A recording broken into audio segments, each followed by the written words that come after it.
Import of Russian fuel to Bolivia. The cargo of the Russian oil tanker recently arrived in a Chilean port to supply the fuel deficit in Bolivia. The last visit of the Bolivian government delegation to Moscow led to agreements in the lithium and hydrocarbon energy sector. One of the agreements has already been finalized, that of the provision of fuel.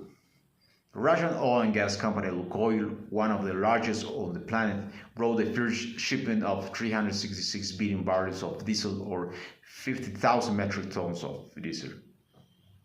In Bolivia, consumption is 42,000 barrels of diesel per day. Of this amount, 86% is covered by imports and 14% by local production. In addition, 56% of the gasoline is imported.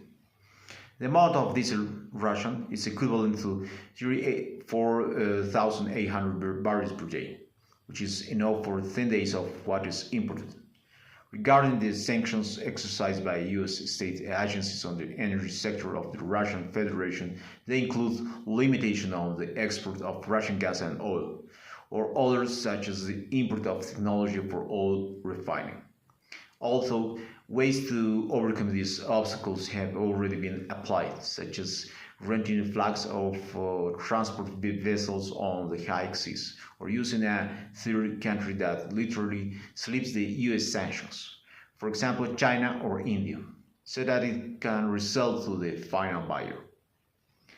Obviously, this issue is somewhat delicate and this energy diplomacy must be analyzed in detail, since it is not advisable to receive sanctions from the USA, such as cutting access to the international financial system, SWIFT system, relationship with US banking entities, access to IMF